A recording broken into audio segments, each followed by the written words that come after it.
नमस्कार। जय हिंद साथियों। पहले माना जाता था कि जो भैंस है इसे मेसोपोटामिया अर्थात इराक वालों ने पालतू बनाया था। लेकिन एक नए रिसर्च के अनुसार यह जानकारी प्राप्त हुई है कि भैंस को, जो रिवर भैंस थी, उसे पालतू सबसे पहले सिंधु घाटी के सभ्यता के लोगों ने बनाया था। और ये जो लेख है, ये 24 अक्टूबर 2020 का ये लेख है। तो ये लेख इतिहास के छात्रों के लिए बड़ा महत्वपूर्ण लेख है, क्योंकि जब हम रिसर्च करते हैं, जब हम सिंधु घाटी की बातें करते हैं, जब हम सभ्यताओं की बातें करते हैं, तो उसमें ये बड़ा महत्वपूर्ण है कि ये जानवर जो थे, इनसे हमारे सिंधु घाटी के सभ्यता के जो लोग थे, ये परिचित थे या नहीं थे, कौन से जानवर से परिचित थे। तो इसी से संबंधित हम इस पर थोड़ा विशेष चर्चाएं करेंगे। सिंधु घाटी सभ्यता ने ही रिवर भैंस को बनाया था घरेलू पशु। रिवर भैंस किसे कहते हैं? रिवर भैंस उसे कहते हैं जो रिवर भैंस होती है, जिसे पानी की आवश्यकता होती है, उसे रिवर भैंस कहते हैं। ठीक है ना। तो यहां पर हम बातें करें, विश्व की सबसे पुरानी सभ्यताओं में शुमार सिंधु घाटी सभ्यता के निवासियों ने ही रिवर टाइप भैंस को जंगली से घरेलू पशु बना लिया था। और एक बात यह है, जब हम पशुपालन की जब हम बातें करते हैं, जब हम पशुपालन की बात करते हैं, तो हमें जानकारी प्राप्त होती है राजस्थान के बागोर, राजस्थान के बागोर जो मध्य पाषाण काल से संबंधित है, तो यहां से भी हमें पशुपालन के साक्ष्य प्राप्त होते हैं। तो रिवर टाइप भैंस उन्हें कहा जाता है जिन्हें पानी पसंद होता है। किसे कहा जाता है? जिन्हें पानी पसंद होता है, उसे कहा जाता है रिवर टाइप भैंस। ठीक है ना। दूसरी होती है सोआप भैंस। सोआप भैंस इन्हें दलदल पसंद होता है। जो सोआप भैंस होती है उन्हें दलदल पसंद होता है, और रिवर जो भैंस होती है इन्हें पानी पसंद होता है, जल पसंद होता है। ठीक है, यहां तक आ गया। अगला है महेंद्रगढ़ स्थित सेंट्रल यूनिवर्सिटी के डीन रिसर्च के डॉक्टर सतीश कुमार और उनकी टीम ने अपने शोध में इसे प्रमाणित किया है। उन्होंने जेनेटिकली साबित किया है कि रिवर टाइप भैंस पहली बार भारत में ही घरेलू पशु बनी थी।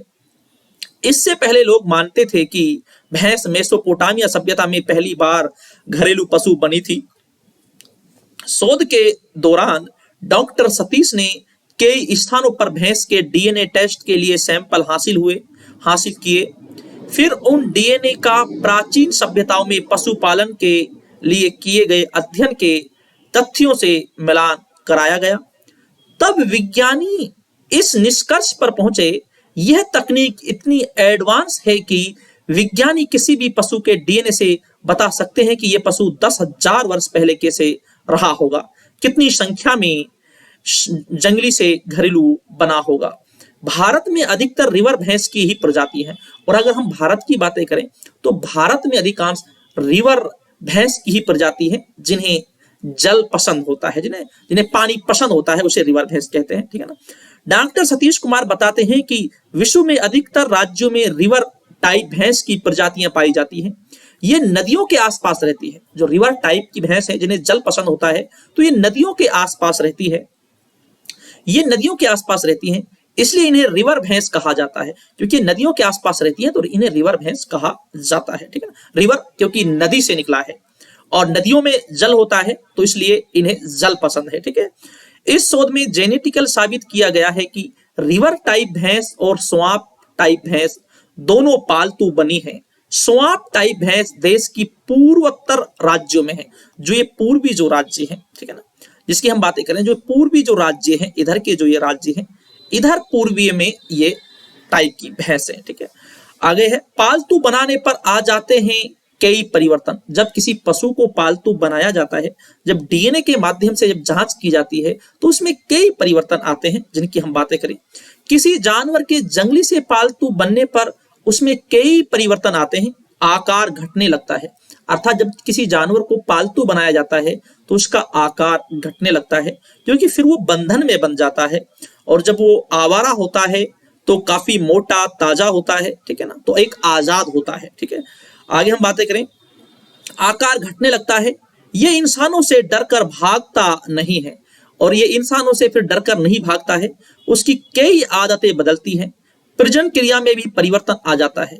तो जब ये जंगली होते हैं तो इंसान से डरकर भागते हैं, और जब पालतू बना लेते हैं तो इंसान से डरकर नहीं भागते। इनके आकार में परिवर्तन आ जाता है, क्योंकि जब ये जंगली होते हैं तो मोटे ताजा होते हैं, और जब ये पालतू बन जाते हैं तो पतले हो जाते हैं। और प्रजनन में भी परिवर्तन आता है, और जब ये पालतू होते हैं तो प्रजनन में भी इनमें काफी परिवर्तन आता है, क्योंकि जब ये बंधे हुए होते हैं तो इनके अंदर इतनी ताकत नहीं होती। आप देखेंगे जो जंगली भैंस होती है या हम जंगली जो जानवर होते हैं वो प्रजनन खुद ही कर लेते हैं अपने बच्चे को, लेकिन गांव में आप देखेंगे तो भैंस के बच्चे को जन्म दिलाने के लिए बहुत सी भैंसों के साथ तो इंसान की भी आवश्यकता होती है। उस तरीके से भी परिवर्तन देखने के लिए मिलता है, ठीक है ना।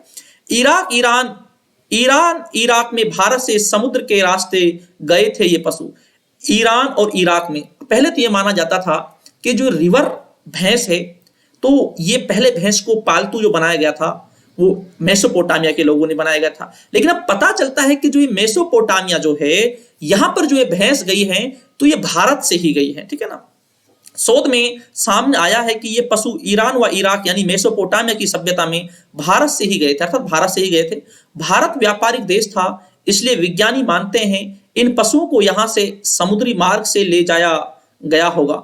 शोध में पशुओं के पलायन के कोई भी फुटप्रिंट नहीं मिले, इसलिए अनुमान है कि समुद्री मार्ग का उपयोग किया होगा। लेकिन देखो एक बात यह है, हम हमेशा बातें करते हैं, जो इतिहास होता है इतिहास साक्ष्य मांगता है। अब एक बात तो यह है, अब इन भैंसों को अगर पैदल ले जाएंगे तो इनके कहीं ना कहीं हमें साक्ष्य मिलेंगे इनके पैरों के, लेकिन हमें साक्ष्य नहीं मिलते पैरों के। तो अनुमान लगाया जाता है कि समुद्र के मार्ग से इसे ले जाया गया होगा, ठीक है। आगे हम बातें करें, मेसोपोटामिया सभ्यता के पास समुद्री रास्ते के जरिए पहुंचाई गई थी भैंस। अब बात है कि ये मेसोपोटामिया जो ये भैंसें पहुंचाई गई थी तो ये समुद्र के रास्ते से पहुंचाई गई थी। महेंद्रगढ़ केंद्रीय विश्वविद्यालय के डॉक्टर सतीश कुमार के शोध में सामने आई जानकारी। तो ये जो जानकारी जो आती है कि जो भैंस है वो भारत से ही मेसोपोटामिया गई थी, ये जानकारी महेंद्रगढ़ केंद्रीय विश्वविद्यालय के डॉक्टर सतीश कुमार ने ये जानकारी दी थी। अगला है हमारा, पहले हाथी देश से बाहर भेजे गए थे।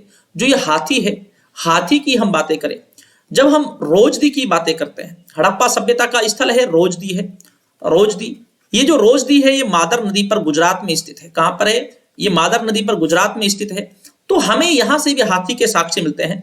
विज्ञानी डॉक्टर सतीश कुमार बताते हैं कि पुरातत्व सबूतों में उन्हें जानकारी मिली है कि भैंसों से पहले हाथियों को भारत से मेसोपोटामिया भेजा गया था। यानी उस समय यातायात का साधन इतने विकसित थे कि जब हाथी ले जाया जा सकता है तो भैंस भी ले जाई गई होगी। अब एक बात यह है, आपके लिए इतिहास के छात्रों के लिए बहुत बड़ी बात है कि जो हाथी थे, हाथियों को भी मेसोपोटामिया भेजा गया था। ये डॉक्टर सतीश कुमार और अन्य इतिहासकार ये बात मानते हैं। और फिर डॉक्टर सतीश कुमार ने तर्क दिया है, जब हाथी को विदेश में ले जाया जा सकता है तो भैंस तो उससे काफी छोटा है, तो भैंस को तो ले जाना बड़ा आसान है, और ये समुद्र के मार्ग से ले जाया गया था, ठीक है ना। यानी उस समय यातायात का साधन इतना विकसित है कि जब हाथी ले जाया जा सकता है तो भैंस भी ले जाई गई होगी। ईरान व इराक की सभ्यता का साहित्य देखते हैं तो उसमें भैंस का जिक्र 2 बार हुआ है, मगर दोनों जिक्रों के बीच में 2000 साल का अंतर है। इससे विज्ञानियों ने आकलन लगाया है कि जब भैंस पहली बार गई होगी तो किसी कारण से वे नस्ल बढ़ोतरी में सफल नहीं रही हो गई होगी, मगर जब दूसरी बार गई होती तो अच्छा विस्तार हुआ होगा।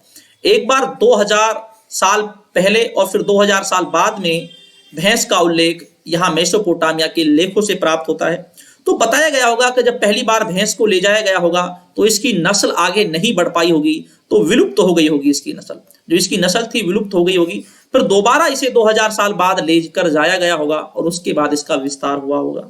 तो ये बहुत अच्छा शोध है इतिहास के छात्रों के लिए कि सिंधु घाटी सभ्यता ने ही रिवर भैंस को बनाया था पालतू। तो बहुत बड़ी जानकारी हमें मिलती है। इस भैंस को सबसे पहले जो पालतू बनाया था, जो घरेलू बनाया था, वो हमारे सिंधु घाटी सभ्यता के लोगों ने ही बनाया था। और ये अपने आप में ये शोध भी एक बड़ा अच्छा शोध है।